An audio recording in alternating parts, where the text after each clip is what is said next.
오늘은 우리가 잘 알고 있는 대로 맥추감사 주일입니다. 맥추감사 주일을 맞이하면서 우리는 절기를 지킨다 이렇게 말을 하고 하나님도 지키라 하셨지요. 지킨다는 게 뭘까요? 지킨다는 의미를 살펴보면 첫째는 그날이 언제인가 시간을 기억하고 날짜를 기억하고 그날을 이제 지키는 거죠. 두 번째는 의미를 생각하는 겁니다. 의미. 맥추감사절이라는 의미를 우리가 마음속에 되새기고 이런 의미로 우리가 지켜야 되는구나. 이거를 마음속에 깨달아 알고 또 삶으로 실천하는 것이 지킨다는 의미가 되겠죠. 세 번째로는 오늘 같은 예배에 이렇게 참석하면서 우리 성도들이 함께 즐거워하고 함께 기뻐하는 것이 지키는 겁니다. 그러니까 오늘 이 자리에 맥추감사 주일인 줄 알고 예배에 찾아 나온 여러분들은 감사절을 지키는 거지요. 네. 자, 그런데 똑같이 다 잘 지키냐? 그건 아닐 것 같아요. 어떤 분은 정말 의미도 잘 알고 정말 우리 성도들이 함께 모여 정말 기뻐하면서 잘 지키는 분도 있는가 하면 맥추감사절에 주일날 찾아나서 지키긴 하는데 의미도 잘 모른 채 잘 못 지키는 분들도 있을 것 같아요. 그래서 기왕이면 잘 지켜서 하나님이 기뻐하시도록 우리 모두가 복을 받도록 더 잘 지키시기를 주님의 이름으로 축복합니다. 잘 지켜야지 복된 거예요. 잘못 지키면 너무 아쉬운 거지요. 자, 그렇기 위해서 제목을 달았는데 여호와 하나님께 보이라는 제목으로 말씀을 드립니다. 여러분, 더 잘 지키기 위해서는 첫째, 하나님께 보이러 나와야 돼요. 보이러 오시기를 바랍니다. 여러분은 누가 지금 제일 보고 싶으십니까? 사랑하는 사람, 자녀, 부모, 친척, 친구 이런 대상들을 보고 싶으시겠지요. 혹시 이런 대상들보다 보고 싶은 1순위가 미국 트럼프 대통령이신 분 계십니까? 아마 그렇다면 이분은 독특한 취향을 갖고 계신 분인데 대부분은 다 나와 어떤 연관이 있는 사랑하는 대상들을 보고 싶으실 거예요. 자, 그러면 이런 대상들을 언제 보고 싶으십니까? 근황을 잘 모를 때, 아니면 본 지가 오래됐을 때, 또 어떤 날, 즉 명절이나 기념일이나 생일이 되면 더욱 보고 싶지요. 그래서 약속도 하고 만나기도 하고 찾아가기도 하고 찾아오기도 하지 않겠습니까? 자, 그런데 오늘 거룩한 성일이에요. 특별히 맥추감사절이에요. 맥추감사주일이다. 내가 빨리 하나님께 나아가서 하나님을 뵈야지. 하나님이 나를 기다리신다. 하나님께 나를 보여드려야지. 이런 마음으로 찾아 나오셨다면 하나님께 보이러 나오는 거죠. 근데 나오긴 나왔는데 뵙고 싶은 마음도 없는데 억지로 나왔다면 그는 보이러 나온 의미 속에서는 잘 못 지키는 것이 돼요. 누구보다도 하나님이 보고 싶고 하나님께 나를 뵈어드리기 위해서 기쁜 마음으로 달려나와 보여드리는 우리가 되어야 될 줄 믿습니다. 자, 그런데 하나님은 얼굴만 보시는 분이 아니에요. 우리 사람들은 얼굴만 보면 얼굴 도장만 찍으면 되지만 하나님은 우리의 마음을 보시기를 원하셔요. 얼굴도 보시기 원하지만 마음을 보시기 원하셔요. 그래서 하나님 앞에 나올 때 빈손으로 나오지 말라는 거예요. 지난주에 받았지요? 헌금 봉투. 이거 채워가지고 오라는 거예요. 그래서 나눠드렸어요. 여러분, 왜 하나님이 돈도 많으신 분이고 온 우주 만물을 창조하시고 주관하시는 분이 우리 주머니 쌈짓돈이 탐나서 봉투에 넣어가지고 오라고 말씀하시는 분은 아닐 것 같아요. 왜 빈손으로 오지 말고 헌금 봉투 채워가지고 가지고 오라 하셨을까? 궁금하지 않으세요? 궁금하셔야 되는데 제가 500원 달랄까 봐 그래요? 궁금하면 500원. 자, 왜 하나님이 물질을 가지고 나오라 하셨을까?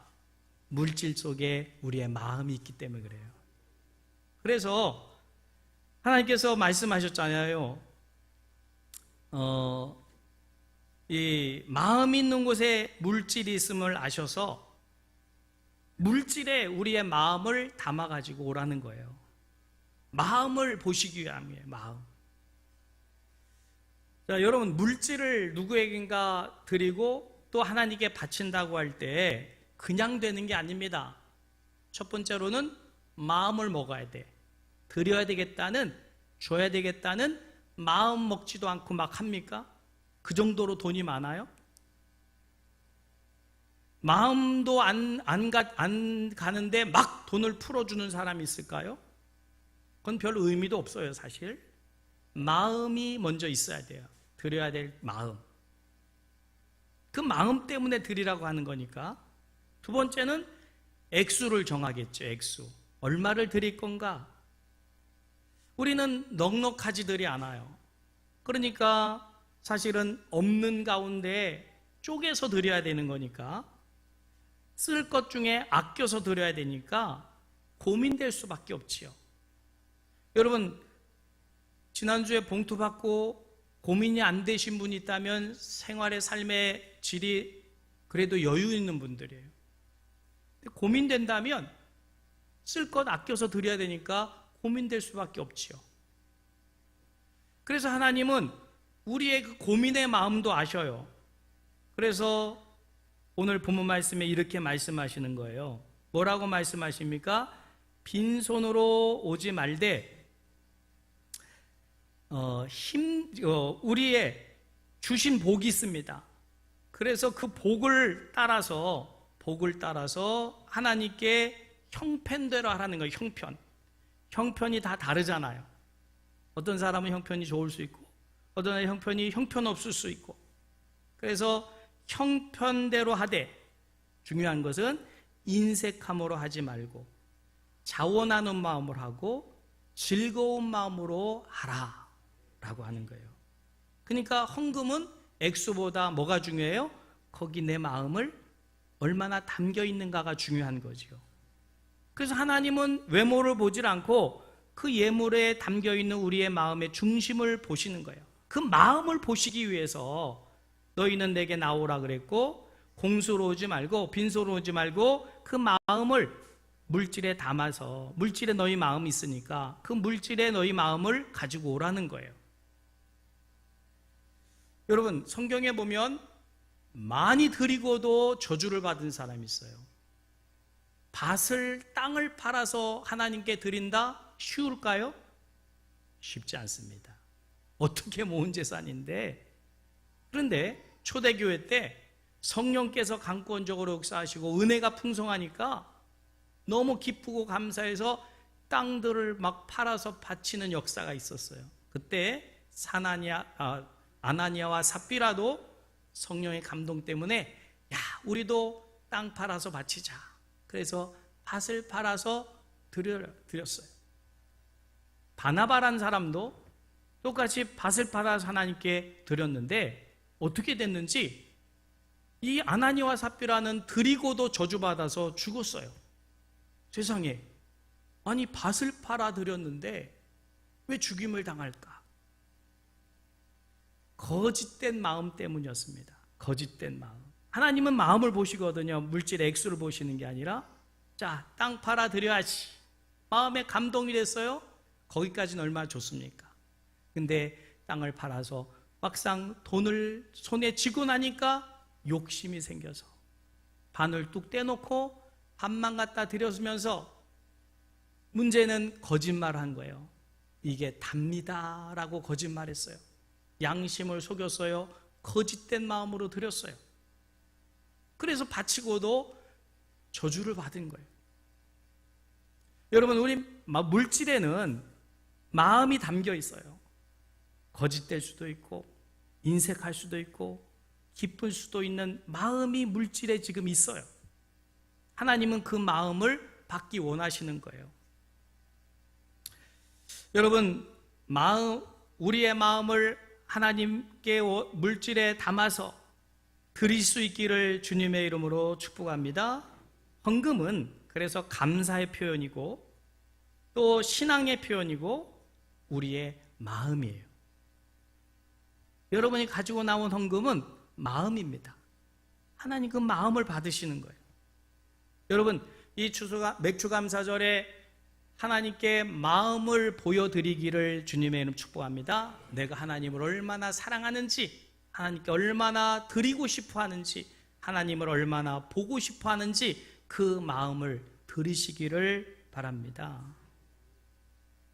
어느 연세가 많은 노부부가 세 자녀를 불러 모으고는 이제 얼마 살 날도 많지 않고 우리는 실버타운으로 들어가겠다. 그리고는 재산을 정리해서 큰아들, 작은아들, 막내아들 나눠주고는 실버타운으로 들어가셨어요. 몇 년 후에 그 아내가 먼저 세상을 떠났습니다. 혼자 남은 아버지가 너무 외로웠어요. 물론 동료들도 많이 실버타운에 계시겠지만 그 아내를 먼저 떠나버리고 너무 외로우니까 한 번은 큰아들을 불렀어요. 내가 너무 외롭다. 살아봐야 내가 얼마나 살겠냐. 내가 너와 같이 살고 싶은데 어떠냐. 조심스럽게 물었어요.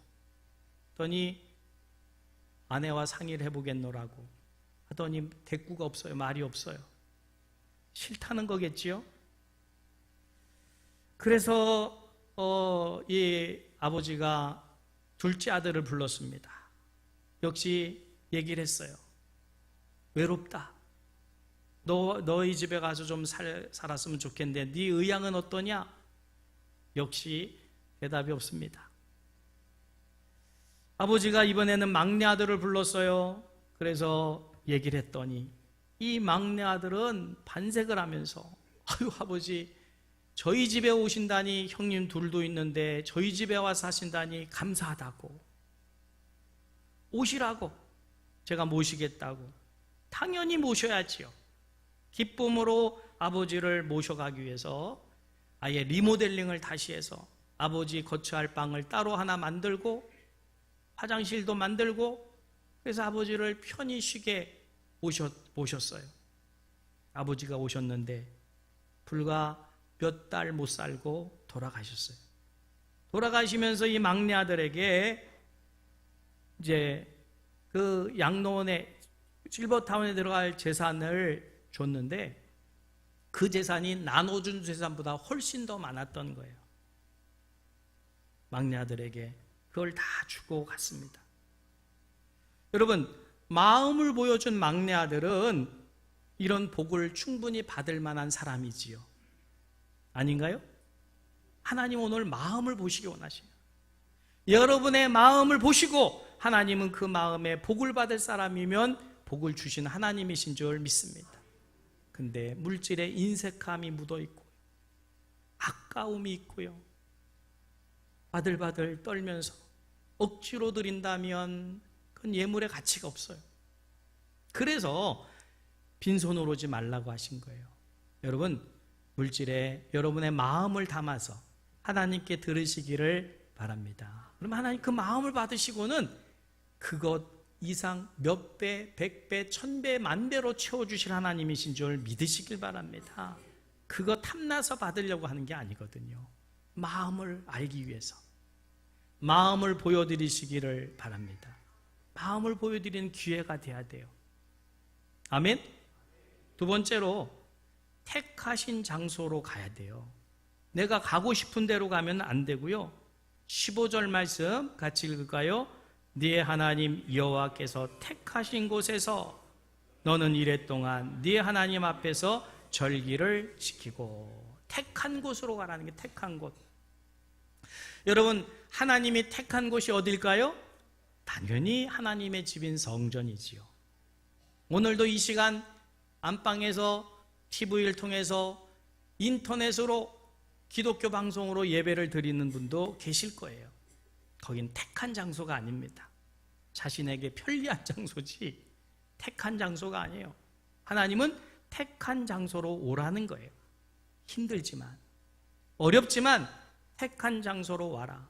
그런데 우리는 택한 장소가 그래도 동네에 있고, 물론 멀리 오시는 분들도 계시지만 대부분은 주변에 계시잖아요. 근데 이스라엘 백성은 어때요?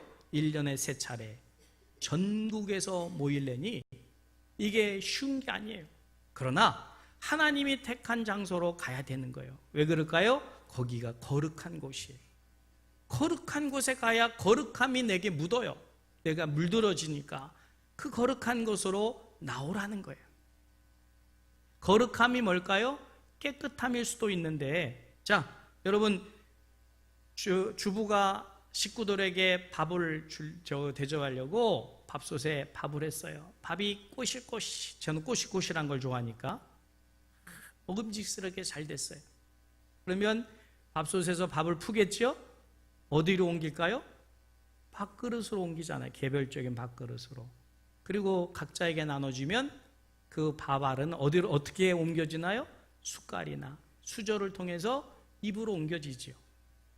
자, 이게 밥알이 있어야 될 위치입니다. 근데 밥알이 상에 떨어졌어요. 그리고 바닥에 떨어졌어요. 그 밥 먹을 수 있을까요? 밥알 못 먹어요. 버리는 거예요. 있어야 될 위치, 성도가 있어야 될 위치는 하나님의 거룩한 성전이에요. 거기 와서 거룩함을 배우라는 거예요. 거룩함으로 물들여지라는 거예요. 거룩함이 사라지면 존재 가치가 없어요. 우리의 존재 가치는 하나님의 거룩함으로 얼마나 물들여져 있냐 이거예요. 예수를 10년, 20년, 30년 평생을 믿었는데 하나님의 거룩함이 물들여지지 않으면 밖에 버려, 쓸모없어, 버려지는 거예요. 여러분, 하나님의 거룩한 성전에 와서 하나님의 거룩함으로 물들여지시기를 주님의 이름으로 축복합니다. 그래서 택한 곳으로 나오라는 거예요. 세 번째, 여러분, 하나님께 우리가 가장 잘 이 절기를 지키는 방법 중에 하나가 또 뭐냐면 힘대로 힘써 지키라는 거예요. 힘써. 주신 복을 따라서.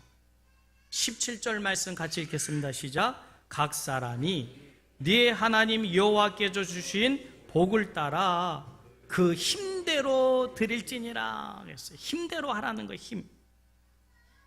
자, 아까도 말씀드렸지만 3차례 이스라엘 백성들은 언제예요? 오늘 본문 말씀에도 나와 있지요. 무교절과 77절과 초막절. 그러면 이 맥주감사절은 어느 절기에 속해 있나요?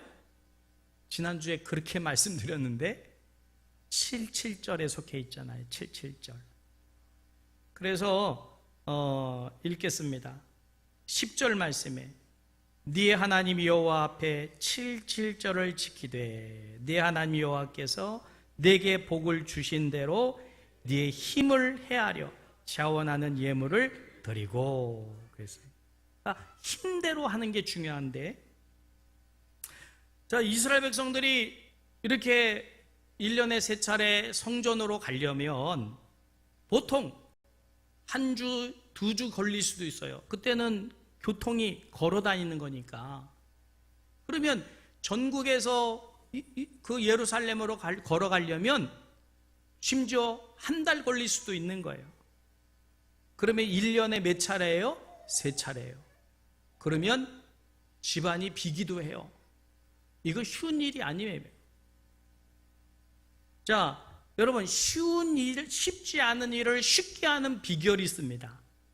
쉽지 않은 어려운 일을 쉽게 하는 비결이 있는데 그거는 습관을 들이는 거예요. 습관. 습관은 어떻게 들여지나요? 그냥 들여집니까? 아니요. 반복, 훈련, 연습을 통해서 습관화되면 쉬워져요. 성도님들로서 새벽 제단 쌓는 거 쉽지 않죠? 왜 대답이 없어요? 쉽지 않아요. 새벽 저는 3시 한 50분경에 일어나는데 쉽지 않습니다. 그런데 이제는 하도 습관이 돼가지고 시계보다 먼저 일어나요, 저는. 제가 일어나면 시계가 울려요. 시계가 더 게을러요. 왜 그러냐? 습관이 됐어요, 습관이. 저희 교회 요즘 새벽 기도가 한 30명 이상 나올 때도 있어요. 평균 수준이 많이 올라갔어요. 우리 한국의 교회의 새벽 기도 수준은 10분의 1이에요. 11조 교인들이 새벽 기도를 하거든요. 그러면 30명이 나온다, 새벽 기도. 그러면 어떤 교회입니까? 300명 교회라는 거예요. 그리고 우리 교회 평균보다 새벽 기도를 더 많이 하는 거죠. 제가 중학교 때 저희 선생님이 굉장히 무서웠어요. 학교 선생님이. 얼마나 시험 보면 야단을 맞았는지 평균 깎아먹는 놈들 되지 말라고. 반평균 깎아먹는 놈들 되지 말라고. 막 야단하고 막 빠따로 때리고 엄청 맞았는데 반평균 깎아먹지 말라고. 그러니까 반평균보다 성적을 많이 낸 사람은 반평균을 올리는 사람들이고, 반평균보다 시험을 못 봐서 점수가 낮으면 반평균을 깎아먹는 사람이고, 혹시 우리 교회 평균을 깎아 드시는 분 안 계십니까? 평균을 올리시는 분이 돼야 되는데 왜 이렇게 올라가냐? 초등학생도 나와요. 한 달째 이동희 집사님 딸이 나와요. 초등학교 2학년짜리가. 그런가 하면 또 하성희 집사님 아들도 나와요. 중학생짜리인데, 중3인데 벌써 2주째 나오는 것 같아요. 그런 아이들이 나와가지고 우리 교회 영적 평균을 지금 올리고 있어요. 좀 깨달으시라고. 장로님, 권사님, 집사님, 이분들 뭐 하시는 거죠? 혹시 평균 깎아 잡수고 계시는 분 안 계시? 그래서 그 초등학생 혜민이가 엄마가 나올 때 따라 나오니까 너 왜 새벽 기도를 나가냐? 그러니까 마음이 편해서 나온대. 그 아이가 뭘 한다고? 그리고 나와서 자요. 그래서 자도 사랑스러워요, 자도. 얼마나 사랑스럽고 예쁜지 몰라요. 여러분, 습관을 들여야 돼요, 습관을. 어려워요. 그거 얼마나 어려운지 몰라요. 저는 새벽 제단 쌓는 분들은 정말 훌륭하신 분들이에요. 그거 쉬운 게 아니거든요. 근데 그게 습관이 들었으니까 그 어려운 일을 해내는 거 아닙니까? 여러분, 이제 습관을 들이는데 다니엘처럼 기도 습관을 들이시길 바랍니다. 기도 습관. 훈련이에요, 훈련. 자꾸 도전하세요. 나는 새벽 예배 나오고 나면 하루는 그냥 파리가 약 먹은 것 같이 해롱해롱 된다. 이러지 말고 자꾸 도전하시는 거죠. 다니엘은 습관에 의해서 왕의 명령으로 기도하게 되면 죽임을 당하는데도 습관 때문에 기도했다가 사자굴에 던짐받고 보통 불보다 7배나 더 뜨거운 풀무불에 들어가는 고난을 당해요. 그런데 하나님이 기도 습관을 들이고 그 죽음의 위협함을 무릅쓰고 기도하는 다니엘을 어떻게 했습니까? 사자의 입을 봉하시고 천사를 보내셔서 머리털 하나도 상치 않게 하시고 구원해내신 하나님, 그 능력을 힘있게 된 거 아닙니까? 신앙은 습관이에요. 오늘 주일 예배도 습관이 안 되신 분은 힘들게 나오셨을 거예요. 습관 되신 분은 쉽게 즐겁게 나오는 거죠. 여러분, 성경을 보면 요셉도 그렇고 다윗도 그렇고 사도 바울도 그렇고 예수님도 그렇고 습관을 들이셨어요. 기도하는 습관. 여러분, 이 습관을 들이는 게 쉬운 게 아니거든요. 이게 힘을 다하는 거예요. 힘을 다하는 거. 헌금도 습관입니다. 11조 그냥 못 드려요. 습관을 들여야만 그 어려운 것을 쉽게 할 수 있고 힘대로 할 수 있게 되는 줄 믿으시기를 바랍니다. 어느 여인이 사랑을 했어요. 근데 결혼하기로 마음먹은 남자가 초등학교 교사 선생님이에요. 근데 알고 보니까 7남매의 맞이예요. 대부분 맞이에게 시집 잘 안 가려고 그러잖아요. 7남매. 그래서 사랑하기 때문에 결혼했는데 신혼생활 재미는 고사하고 첫날부터 시집살이에 허리가 휘어집니다. 매일 아침 시동생들 6명의 도시락을 싸서 그거 싸줘야 되고 하루 종일 빨래하고 청소해도 끝이 없어요. 초등학교 남편 교사 월급 가지고는 하루 멀다 하고 제사하는 그 제사 치러내기도 항상 쪼돌리고 그렇게 시간이 흘러 10년 차가 됐는데 마음의 병과 함께 육신의 병이 찾아왔어요. 원망불평하면서 나도 남이 해주는 밥 좀 먹고 싶다. 나도 남이 해주는 밥 먹고 살면 소원이 없겠다. 그런데 진짜 남이 해주는 밥을 먹게 됐어요. 병원에 입원했어요. 병원에서 해주는 밥 먹게 된 거예요. 팔이 마비가 오고 어깨가 마비가 와서 더 이상 일을 할 수 없어서 그 고통을 견딜 수 없으니까 병원에 입원했는데 남이 해주는 밥 먹는 거죠. 근데 즐거울까요? 즐겁지가 않죠. 괴롭습니다. 힘듭니다. 아픕니다. 그런데 병원에 이렇게 전도하러 오시는 분이 보고는 그 얼굴이 아주 안 좋으니까 얘기를 하다가 누워만 있지 마시고 걸을 수는 있으니까 나와 함께 교회 가자고. 그래서 교회로 인도를 했습니다. 이분이 교회 따라가서 예배를 드리는데 어찌 된 일인지 그냥 눈물이 촤촤촤 흐르는 거예요. 처음에는 신세 한탄 때문에 흘렸는지 모르지만 눈물이 하염없이 흐르기 시작하면서 그 사람이 하나님을 만났어요. 영적 체험을 한 거죠. 그리고는 기도를 하게 됩니다. 하나님 용서해 주세요. 그동안 건강 주셔서 살아왔음에도 감사하지 못하고 남이 해주는 밥 먹어보면 소원이 없겠다고 원망한 것을 회개합니다. 깨닫게 해주시니 감사합니다. 깨닫고 나니 정말 감사함에 하나님 회개하고 감사할 때 하나님 그 마음을 열어주시니까 말이 달라지고 마음에서 감사와 감격이 솟구친, 자기도 모르는 사이에 팔의 마비가 풀리고 어깨의 마비가 풀려졌어요. 이 여인의 진짜 문제는 과로가 아니에요. 힘든 생활이 아닙니다. 마음의 문제예요. 마음. 여러분, 하나님은 오늘 우리가 교회에 와서 신앙생활하고 또 절기를 지킬 때 힘대로 하는 이것을 기쁨으로 감사하라는 거지요.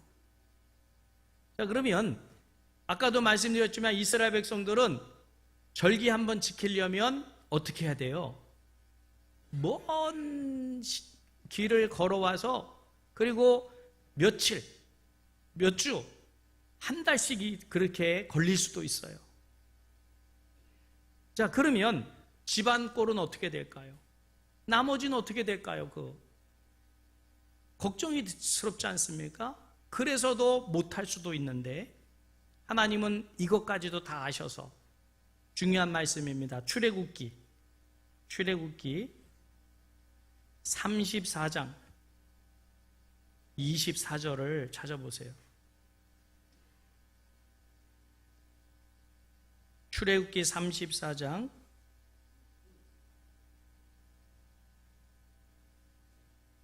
22절에서 24절을 읽을까요? 같이 읽겠습니다. 시작. 77절 곧 맥추의 초실절을 지키고 세 말에는 수장절을 지키라. 너희 모든 남자는 매년 3번씩 주 여호와 이스라엘의 하나님 앞에 보일지라.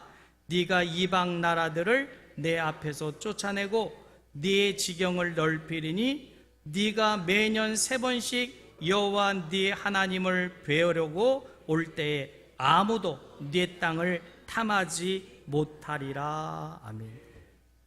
자, 이렇게 지키는 자에게 힘써 손해를 볼 것도 감수하고 힘써 힘대로 지키는 자에게 하나님은 3가지 오늘 출애굽기 34장을 통해서 약속해 주셨어요. 첫째가 뭡니까? 내가 이방 나라를 네 앞에서 쫓아내겠고 그랬어요. 여러분, 제일 고통스러운 게 전쟁입니다.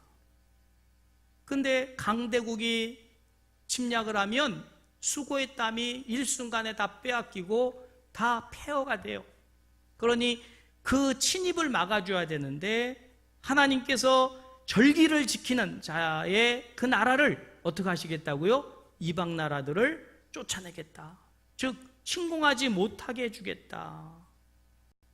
이거는 세상을 이긴다는 의미가 되는 것이고요, 우리의 사정과 형편도 이길 수 있게 해주시겠다는 거예요. 지금 내 사정과 형편이 힘들고 어려울지라도 하나님은 방치해 놓으시는 게 아니라 그것도 이기게 하시겠다. 보장해 주시는 축복입니다. 여러분, 이 복을 지킬 때 받게 될 줄 믿으시길 바랍니다. 두 번째, 지경을 넓혀주겠다는 거예요. 지경을. 대부분 우리는 사업의 지경, 또 아니면 출세, 명예 이런 것의 지경을 생각할 수도 있는데 가정의 평안의 지경도 넓혀주시고요, 행복의 지경도 넓혀주셔요. 자, 5명과 교제를 나눈 사람이 행복할까요? 10명과 똑같은 교제를 나눈 사람이 행복할까요? 사람이 많으면 많을수록 행복이 커져요. 그러니까 이 지경을 넓혀준다는 것은 사람과의 관계도 넓혀주겠다는 거예요. 그래서 행복한 삶을 살도록 해주겠다. 이게 하나님의 축복인 줄, 보장인 줄 믿으시기 바랍니다. 그래서 지키겠다 하는 사람에게는 내가 이렇게 하겠다는 복을 베풀어 주시면서, 3번째 어떤 복을 주시냐면, 네가 3번 네 삶의 터전을 비우고 먼 예루살렘까지 왔다 가는 동안 아무도 네 땅을 탐하지 못하게 하겠다.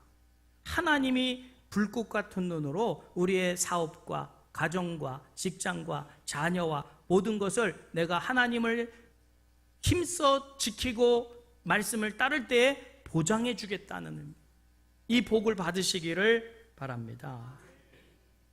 여러분, 주일날 지나가다 보면 가게 앞에 셔터를 내리고 주일은 쉽니다 붙여놓은 거 보시죠? 쉬운 거 아닙니다.